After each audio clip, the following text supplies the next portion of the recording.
Hello everyone, I'm very glad to present our work which is just accepted to TMLR, which is ContraBin, a pre-training representation of binary code using contrastive learning.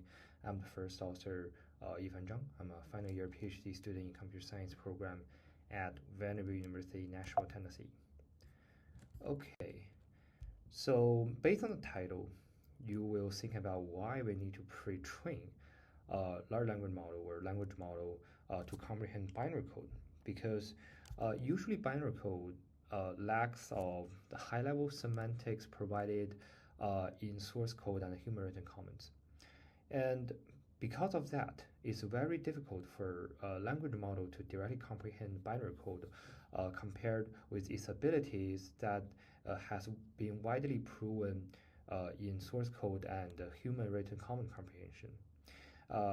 With that motivation, we started to explore if it's possible to train the semantic in both human written comments and source code into binary code, and so that language model can understand binary code as well. So based on that, we imitate the conversion process, just like how programmer comprehend comment and write source code, or how compiler compile source code to become binary code, as well as the reverse process like decompiler decompile binary code to source code, and the human read source code to write comment. So if all those connections exist, we can compare this analogy to just like the contrastive learning process in machine learning model training. So that's the motivation for us to use contrastive learning for this task. And also in our case, we actually use LLVM IR as the position in binary code because we believe binary code can be easily lifted to LLVM IR. So that we can use IR as something more reliable, more language agnostic in this scenario, so that if we can prove language model can work on IR, IR can be converted to binary code, binary code can be easily lifted to IR. So we think this pipeline works.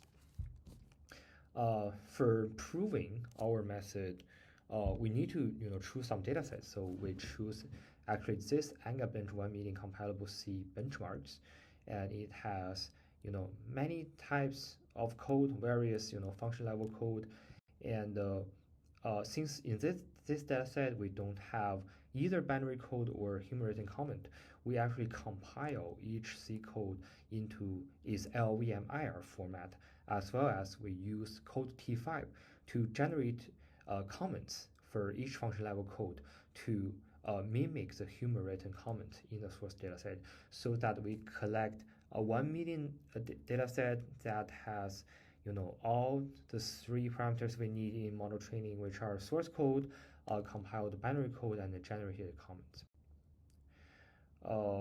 Also, for proving that our model works, we use the base model as clip, which means we will compare the similarity and the dissimilarity across 3 different modalities. In our case, source code, binary code, aka LLVM and human written comment, just like how we compare the image and its caption in the clip case. And this is our methodology. And we can see for the left-hand part, we have pre-training binary code representation section. And on the right-hand side part, after we pre-train the language model, we will use the pre-trained language model for fine-tuning tasks for different downstream code comprehension analysis projects. So we actually have many novel points in our method. So we can see there are stop gradient mechanism. That's because we believe the anchored encoding it doesn't have any benefit by learning from binary code embedding, so that when we project comment and the source code to their embedding, we don't expect that if we update the anchor encoding from the feedback from binary code when they do contrastive learning with each other, the anchored encoder specifically for comment and the source code embedding can be properly updated, because we only expect this encoder to provide useful signals for training binary code. And that's why, like what I show here, there's a stop gradient, so it won't update the anchor encoding. But for the trainable encoder that is specifically for binary embedding, we update it regularly, and we initialize it with LM embedding as well, LM weights as well. And for that, we also have a simplex interpolation module that can interpolate common and source code embedding, so that the interpolated embedding will be exactly using the batch-wide similarity and dissimilarity comparison in the intermediate representation learning process later on. Interpolation. So to dive in for that detail, we can see this is simplex interpolation module, and before we do the interpolation, so that part of the code will be exactly used for contrastive learning later on, we do a neural network to project the source code and the cumulative common embedding to be some recommended ratio to mix them. So specifically, each time when we have a source code embedding and a common embedding, we will have a lambda, and the lambda will decide how much of source code and how much of common will be mixed for the interpolated embedding. And it's actually the interpolated embedding that is used in the contrastive learning process rather than the source or comment embedding themselves. That's because we believe the learning process, when we imitate human learning process, it's gradual. For further testing the performance of our method, we test the pre-trained model on 4 downstream fine-tuning tasks, which are functionality, classification, code summarization, reverse engineering, and function name recovery.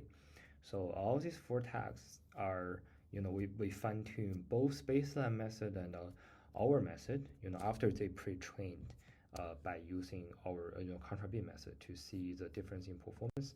And we can observe that for most of the tasks, our method has better performance, has higher either F1 for accuracy related metrics, or have higher blue for score, glue for score, etc.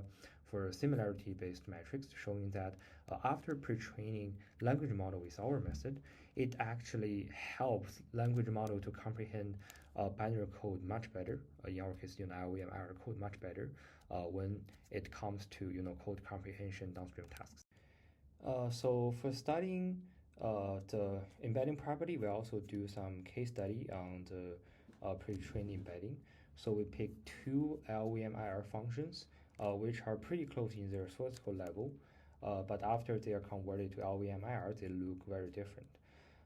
So we test the embedding analysis, embedding cluster property of the 2 functions in their LLVM IR level, and we see if their hidden embeddings are closer, and we can observe our method actually attract these 2 functions much closer in the embedding space, while the baseline method cannot honestly reflect their position because they look pretty far in the embedding cluster, showing that after pre-training, our method actually helped language model to comprehend LLVM IR much better.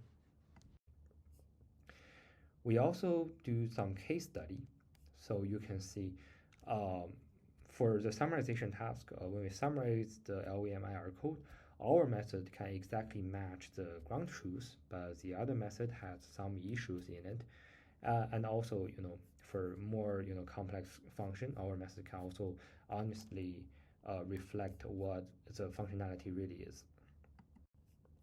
We also have demonstration of long-term memory during case study, so you can see our method can keep variable alignment for the code transformation process, but for the other baseline methods, they actually don't have this kind of alignment.